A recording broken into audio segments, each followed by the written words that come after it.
Hello, everybody. Welcome to another great episode of the Life Optimized podcast, where we talk about how to optimize your health, life, business, and sports.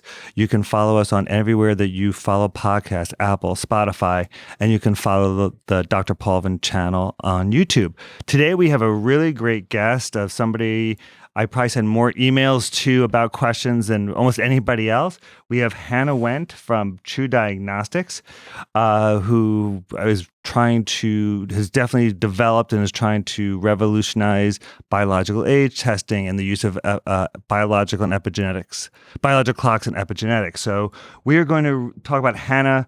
Hannah Wendt has a lifelong passion for longevity and breakthrough disruptive technologies that drive radical improvement to the human condition. She attended the University of Kentucky, a Wildcat, and graduated with a biology degree. During that time, she had multiple research internships, studied cell signaling and cell biology. After graduating, she worked for the International Peptide Society as a director of research and content. Through work in the integrative medicine industry, Hannah saw an opportunity for methylation-based age diagnostics and started TruDiagnostics in 2020. TruDiagnostics is a company that focuses on methylation array-based diagnostics for life extension and preventative healthcare, serving functional medicine providers. TruDiagnostics has a commitment to research with over 30 approved clinical trials investigating the epigenetic methylation changes of longevity and health interventions. Since TruDiagnostics' inception, they have created one of the largest private epigenetic health databases in the world. Wow, didn't know that. With over 35,000 patients tested to date, Hannah has since created the Everything Epigenetics podcast, where she shares insights on how DNA regulation has an impact on your health. So that is a mouthful, and that if you want to learn about how epigenetics and biological age affects your life and what's real and usable and what's kind of just not ready for prime time yet, you want to check out Hannah's podcast, her newsletter, and all the TruDiagnostic stuff. So Hannah, thank you for hopping on the podcast with me. I really appreciate it. Yeah, thanks, Dr. Paulvin. Excited to be here and really get down to it and discuss epigenetics.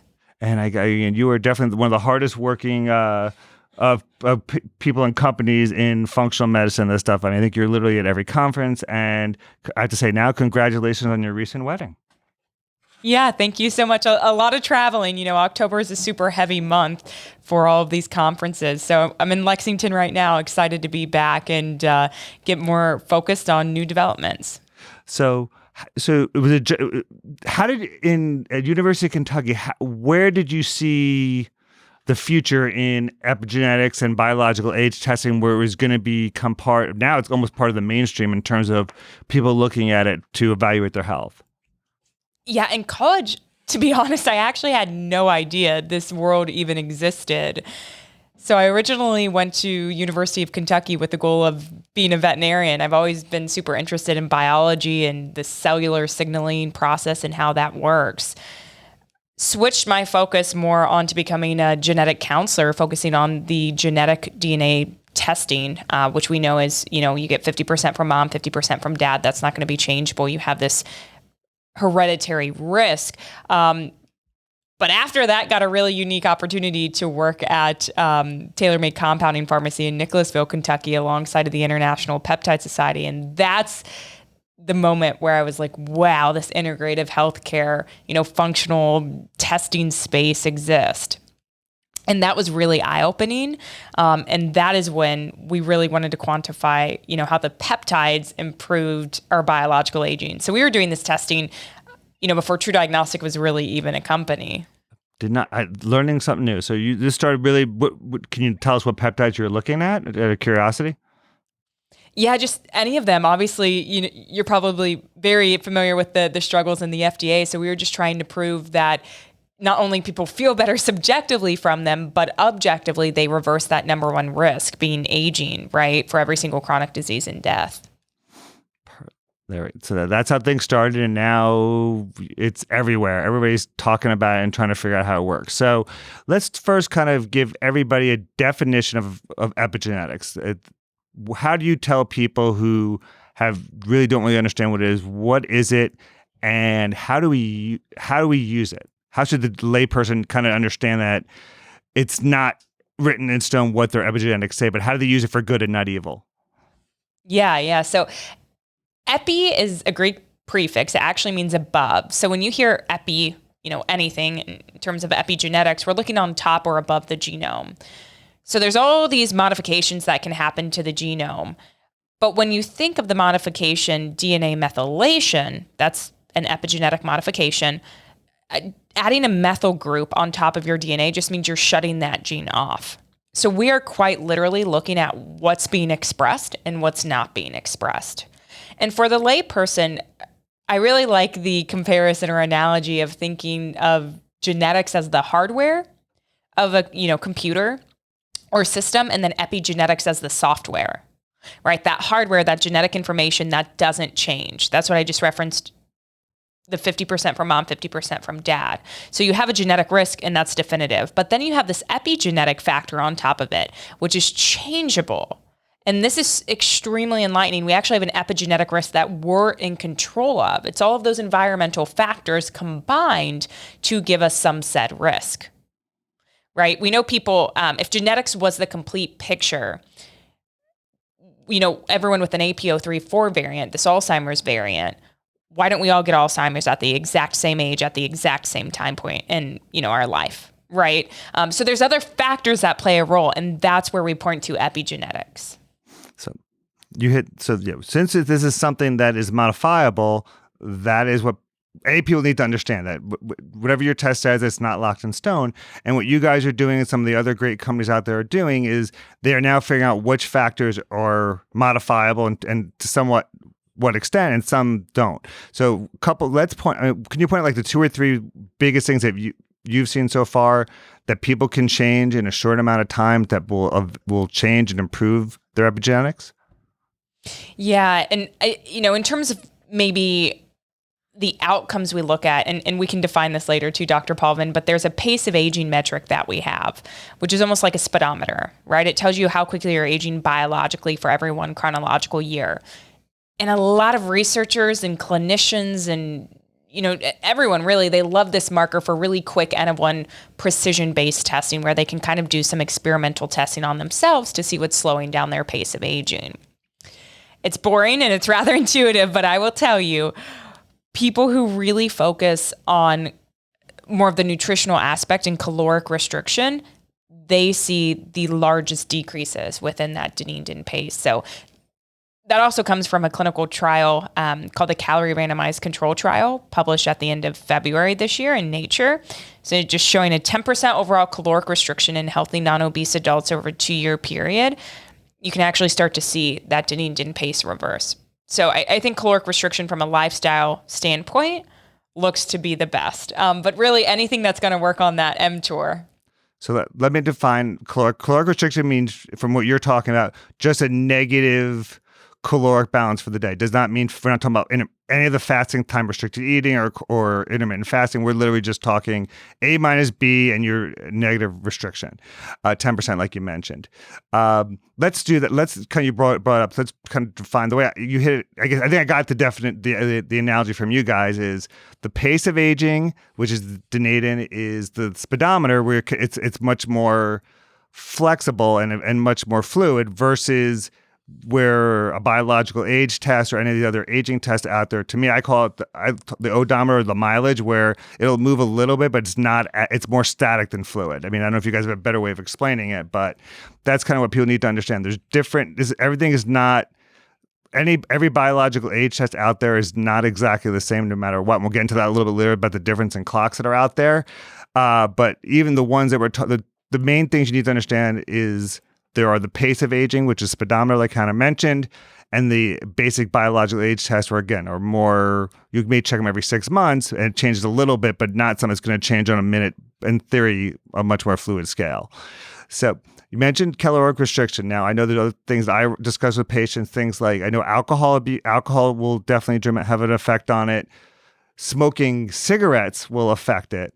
And the one that I find interesting, I think, again, I'll just equate everything I see on this stuff to you guys, even though it's probably not true, that marijuana does not affect biological epigenetics as much as the other two do. Is that correct? Am I right on that? I would say so, yes. I would say we need a lot more data to understand kind of the mechanism of action by which it may be working. Eventually, what I see happening in the future is probably some epigenetic DNA methylation tests that can tell how you're going to react to, marijuana or, different strands. There's already that kind of testing for genetics and cannabis, but you're correct in your analyses. I mean, I think from that fat perspective, those are simple things you can do. There's once you get your testing back, which we'll delve into the test in a little bit, those are starting points for most patients to look into how to get it down. And then now the tests are getting much more and more advanced, we'll talk about how you can look maybe potentially specifically at your organs or your VO2 max or how your lungs are doing. Again, I think there's a couple now in terms of medication. So this has become something that used to start. It's kind of started at this point where we're looking at the methylation of the DNA, and now people are looking at their liver age, which is really, really cool and exciting. I can't wait for it. So we talked about a couple of definitions so far. So let's talk now. We've mentioned a couple times. When we say a biological clock, what is that? How is that different than what we've been talking about? Yeah, absolutely. So let's just define the most basic term here, which is chronological age, right? Your chronological age doesn't change. It's, what you see on your birth certificate, how many candles you're blowing out on your birthday cake every year. And then we have this biological age. And this biological age is really defined as something that's happening on a cellular level. Because we know everyone of our same chronological age, some people look much older and some people look much younger. That's called phenotypic variation. So we know, again, chronological age isn't a really good biomarker. Hence, enter biological age. What you just said, Dr. Paulvin, though, with the biological age clock, this is where we actually use machine learning, artificial intelligence, deep learning models to choose specific DNA methylation positions. There'll be a different number. They'll be looking at different locations. And this is what we call an epigenetic or DNA methylation biological age clock, because we're interpreting that raw data, those really how much your genes are being turned on and turned off for specific outcomes. So again, you'll have, all these different epigenetic age clocks. They're all going to tell you different things depending on the exact outcome that you want to look at. And they all will come with potentially different answers, which is some of the pushback I get. Oh, well, I did 3 different clocks and my age was 32, 37, and 46. These clocks don't work. That's not an indictment of biological clocks overall. It's just the fact they all work a little bit differently, and you got to kind of, I guess, how do you respond when people say that to you? That, I did 3 clocks and I'm all over the place. It's difficult, to be quite honest. And, we'll keep creating new clocks so it'll get even more difficult, to be quite honest. But the fact of the matter is aging is very, very complicated. We probably all wish it wasn't, but it is extremely multifactorial. We have so many cells in our body. Every single cell has a different epigenetic age clock. So, what I really value in kind of assessing these biological age clocks are a couple things. Number one, are they published? Are they validated? Are they related to clinical health outcomes? Because if they're not related to clinical health outcomes, I don't believe they're applicable. I don't think they have any, insight into how you're really aging on a cellular level, because anyone can make a clock, right? I can say, oh, I'm going to measure how many cigarettes someone smoked in their past 10 years and, put together a little equation and call that my, smoking biological age clock or something, for lack of a better example. So you really have to dive into each of the algorithms themselves to understand how they work and if they're appropriate for your situation.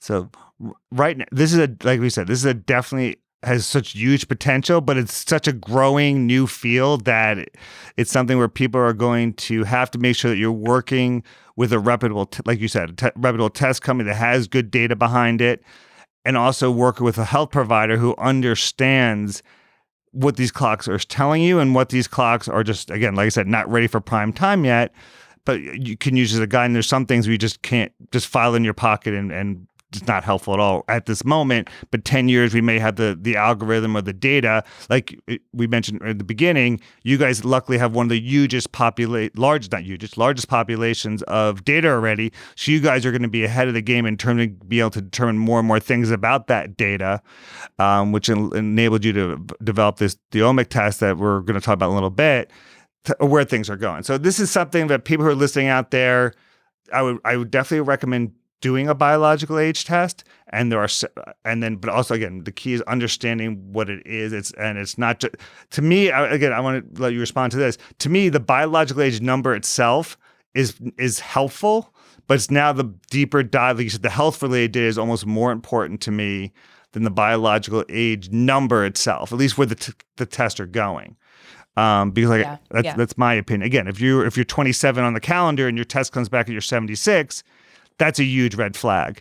But if there's not a big of a difference, you want to learn, again, what is affecting my DNA the most. At least the way I try to explain it. Yeah, I agree with you completely. Sorry to cut in there, Dr. Paulvin, but I wanted to highlight that you need to work on this with a healthcare provider. I think this is a lot of information, especially with the testing that we provide. So we mainly work with healthcare providers, just like Dr. Paulvin, who are experts in this topic. And you really echoed what I was getting ready to say is, yes, it's great to measure once. It's fun to measure once even, right? To learn your biological aging.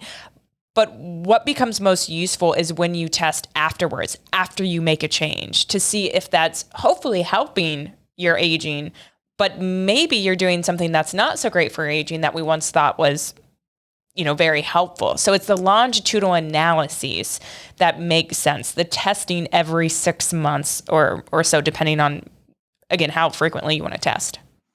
And that was my next question. I think the fact that it's so what I love about these tests, it's so, I don't want to say responsive, but you get every 6 months, how what you're doing is helping you or not helping you. It's very A to B in that regard.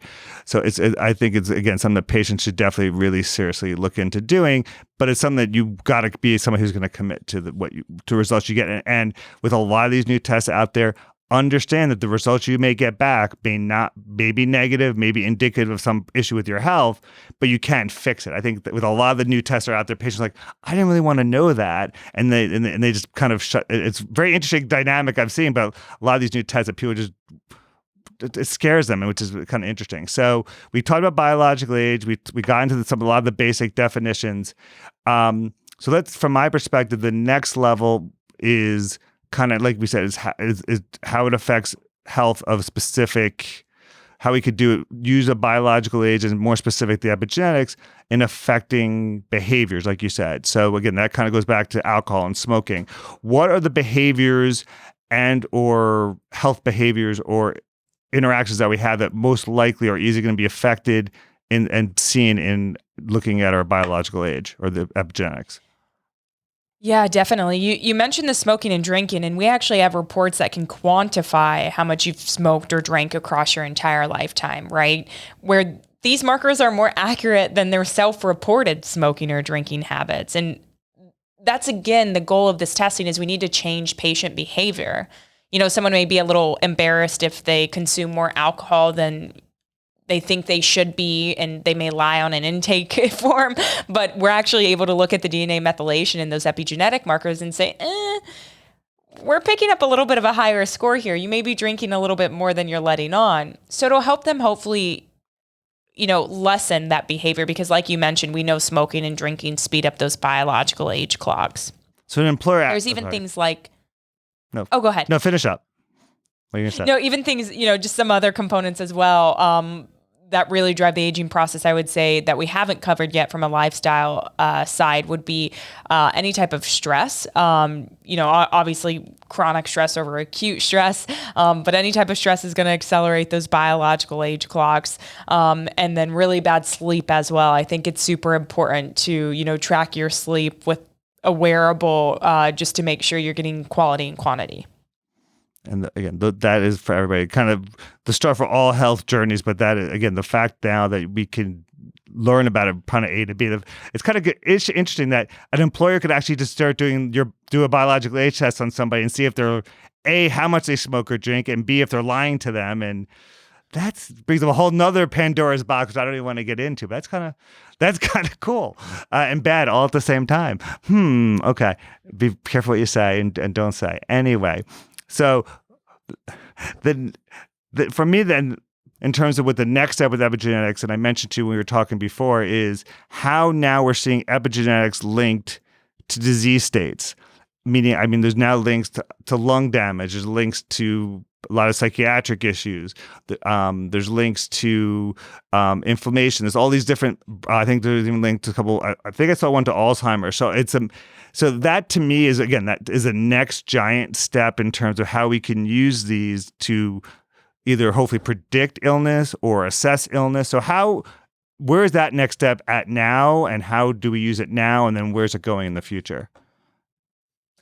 Yeah, to be honest, Dr. Paulvin, it's quite hard, right? I'm in this weird middle group where I see the clinical application, because that's what I spend most of my time on, is speaking with healthcare providers and how to implement this testing in their practice.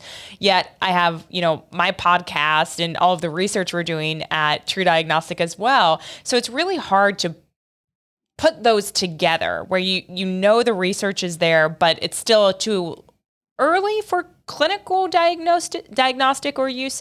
But a really good example is schizophrenia. So schizophrenia could only be diagnosed if you go into the clinic and you see a healthcare provider and, they basically see the symptoms and they say, yes, we diagnosed you with schizophrenia, right? It was more of this clinical diagnostic. There's a paper that came out a couple years ago where they finally figured out more of the mechanism of action with schizophrenia. And now you can actually diagnose the disease just through a DNA methylation, epigenetic analyses. So that's one simple example, but we are definitively getting there. It's just, I'm sure, as you know, hard to bring these really early application-based diagnostic tests into practice. Between cost and technology and the doctors, all of the above, I can imagine. But I think, again, this is just a light that's something so simple. That's something is not like simple is not the right word, but something is there in the DNA that'll let us know if somebody has an illness. It's going to be another part for the doctor in terms of being able to diagnose somebody with some complex issues. So that's, I think, hopefully the future if we use these, if this just continues to develop the right way. So we went through all these things. Now we have the cool new testing that you guys came out with, about 3 weeks ago now, as we're recording this, the Omic M-Age, did I get it right? Kind of close. Panel that kind of has is what I kind of call like the Ferrari now of biological age testing, because you have some organ things in there, some lifestyle things in there that still get a biological age, the pace of aging that we talked about in the beginning, kind of you put it all into one complex testing unit. So what makes this test that much better? I know you partnered with the doctors over at Harvard, if I'm not mistaken. So explain kind of what this does and why this is differentiated from a lot of the other things that are around right now. Yeah, Omic M-Age is the best biological age clock ever created to date for a multitude of reasons. But I think first and foremost, it goes back to how predictive it is. So it actually beats every single clock that's ever been created in terms of predicting type 2 diabetes, in terms of predicting cancer, heart disease, metabolic disease, mortality, just overall, death, and along with morbidity, of course. The only one it doesn't work on or beat Grim Age on, which is the death predictor and previously known as the best biological age clock, is COPD, because Grim Age was trained on cigarette smoking in that population. So of course it's going to be better at predicting COPD. So with this clock and how we created it, we took 5,000 of Harvard's biobank samples. So we were looking at these samples across their entire life, when they were a child, throughout their teenage years and adulthood. So we were taking markers before they got disease diagnosis and even after disease diagnosis. And we selected even a subset of those patients who passed away. Therefore, we're able to predict those outcomes. So again, we're getting better at relating this to the clinical picture. And then we can even tell you if you increase your omic M age by a year or 3 years or 5 years, how your risk increases. And then if you decrease your omic M age by a year or 3 years or 5 years, we can tell you how you're going to decrease that risk even further. So again, I think that's very useful because that can help drive patient decisions when they think, oh, if I make this worse, I actually increase my overall risk of death by 10%, right? They're going to think twice maybe about picking up the beer on the weekend or, smoking a couple of cigarettes, I think. So let me clarify when you say predict, meaning that you have a greater likelihood, when you say predict, what do you specifically mean by that? Like in terms of? Correct. So we use a hazard ratio, basically. So a hazard ratio is how much can X predict Y. So we want a larger hazard ratio. So compared to all of the other biological clocks out there, omic M age has a higher hazard ratio in predicting the diseases, meaning how likely is this to occur? So I know we haven't talked about it yet, but like telomere length, Dr. Paulvin, right, has a really, really, really low hazard ratio. So people aren't really using the telomere length as a, predictive outcome of health in the clinic anymore. Thank you for saying that. I think I say that like a one podcast a month and people still don't believe me. So you're getting it out there too. You have a better, there you go. So I just want to make sure people, when you say predict, does not mean it's set in stone. It's not some little witch causing a spell on you and you will whatever, but it means that you have an increased likelihood at this percentage if you continue with this certain behavior. You're smoking, it will lead to 10% greater risk of you having mortality. Correct. And yeah, want to be clear with that as well, because I get that question all the time. It is not an absolute risk, which is basically what you're describing. It is a relative risk at that time if you kept up that same behavior. So an absolute risk means, when am I going to get hit by a car? No one can measure absolute risk. So it's your relative risk. And again, that can be changeable, which is why epigenetics and DNA methylation is so exciting. Okay. There we go. So yeah, you can change everything we're talking about. You can still change, but again, you'll know what your biggest risk factors are. And those are things you definitely want to work on. And like I said, it does have the pace in there. And then it also does have some, which has kind of become based on a lot of the stuff that's in the news right now, some organ aging, or is that coming soon, or where does it fall in terms of with the age of certain organs? Yeah, that's coming soon. So I can now, we can publicly talk about it since we have the exclusive license with Yale from Raw Gov Segal. He was under Dr. Morgan Levine and now working with Dr. Albert Higgins Chen on the release of these organ ages. So probably sometime, hopefully by next year, early in the first or second quarter, we'll be able to tell you the age of 11 different organ systems. So heart, brain, liver, kidney, skin, blood. That was only like half of them, but you get the picture. So then you're going to be able to identify, okay, which organ is making me age the quickest, and you will be able to target therapy to slow down aging for that particular organ. So I'm very, very excited for that one to come out. And I'll let you plead the fifth if you have to. How ready for prime time are these organ ages? I see them, patients talking about them. I see influencers talking about, oh, my liver age dropped 12 points when I took this supplement. How ready for prime time? Is it as good as what we were talking about with the other, like smoking and alcohol, or is it kind of something used as a broad guideline? Where is the age of organs right now? Yeah, so right now, what you see on social media, people are creating these ages, right? They're not based on DNA methylation. They're not based on epigenetics. There are a lot of really, I would say, big people who have an influence on social media who are creating these ages just by looking at, blood-based values of the kidneys or blood-based values of the liver, right? Kind of like the example I gave earlier about some smoking age that I'm quantifying, right? Keep in mind that these algorithms we're using and we're going to deploy are going to be created very delicately through the DNA methylation epigenetics, and they're going to be validated in extremely large populations as well. Okay, that's what I want to hear. Yeah, these organ ages you're seeing now are very broad, and not something you want to be living your life around, making health-based decisions on. So that's why I wanted to kind of get out there where your opinion was on it, because I kind of feel the same way at this point. So, but you're the expert. I just listen to you guys at this point and do a little research on my own. Anyway, so what I love about the omic age, it also does just to the it allows us to look at certain, like I think you guys are looking at VO2 max and some other health predictors that we commonly use in the longevity space, kind of related to epigenetics. How are you guys doing that? I saw gait in there. I saw VO2 max. I think there's a waist hip ratio in there. How does that interplay with epigenetics and biological age? Yeah, this one's interesting. So we actually have this physical fitness age we can give you as well. That includes omic age and then gait speed, grip strength, VO2 max, and FEV1.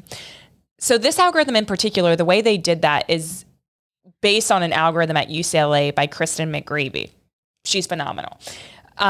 So she quantified basically the physical fitness markers in a population at the same time she took their DNA methylation samples.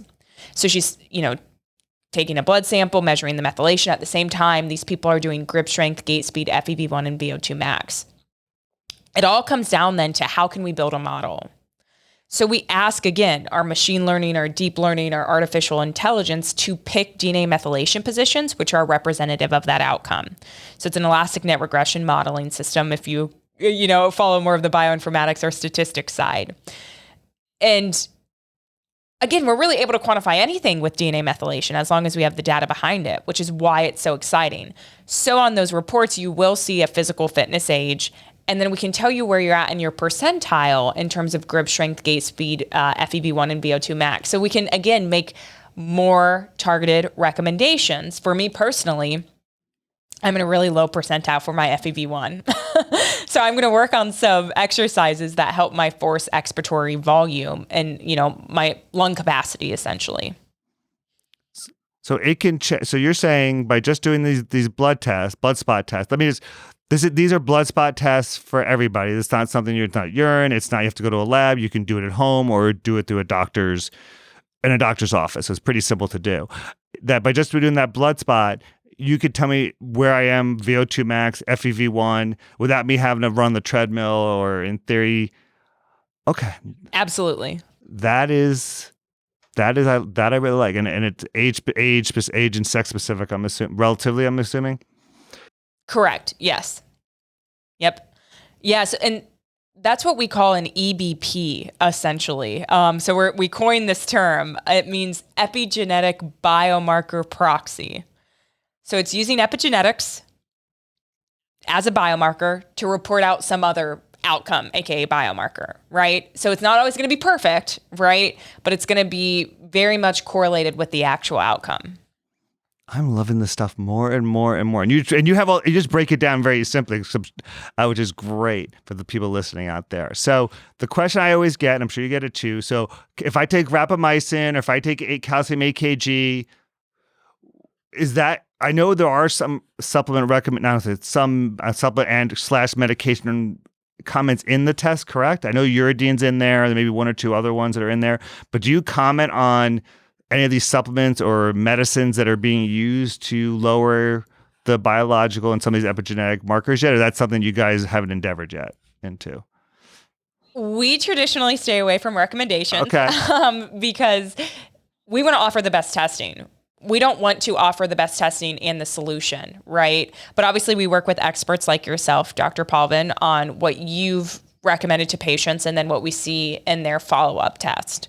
So the AKG looks really good. Rapamycin is a great one. This field is just so new. So as exciting as it is, it's as equally as frustrating just because the lack of that clinical data. So there are some supplements out there that are out there, but again, you guys, there's no great testing yet. I don't think any of these, even the big ones, like we said, rapamycin, AKG, that are specific to biological age or epigenetics. So what did we miss in discussing this new omic MH test besides the things we hit on already? Yeah, like you mentioned, we can actually I should say the algorithm selected these. We didn't create this. The algorithm selected what was statistically significant in affecting the omic M age. So another reason it's so pivotal in just the history of biological age clock creation is we can tell you why you're aging. So we're adding that personalized guidance that hasn't happened before. So there's a total of 36 clinical lab values, proteins, and metabolites that we actually report out on.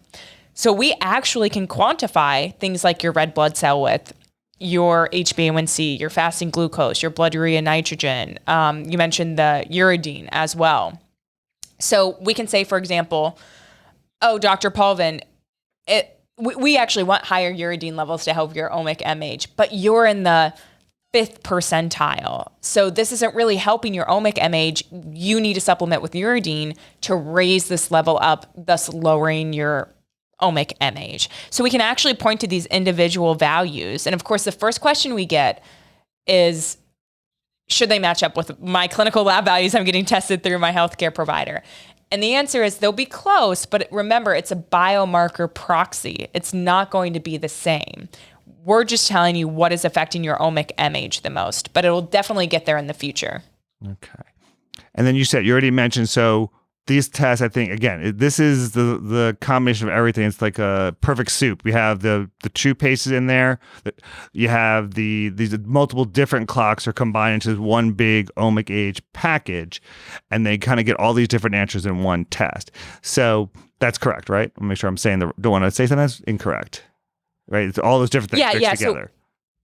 Yeah, the TruAge Complete Kit includes, the omic age, the pace, the telomere, the physical fitness report, 12-cell immune deconvolution method, how much you've smoked, drank. It includes everything. So you mentioned telomeres is one. Is there certain things you hear again, be it on social media or on the news, and you hear about biological age epigenetics, it just makes you kind of cringe in your bed and you're like, just please stop saying that.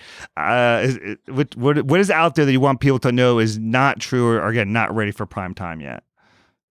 Oh, I'll maybe say a hot take I don't think I've discussed before. So you mentioned telomeres.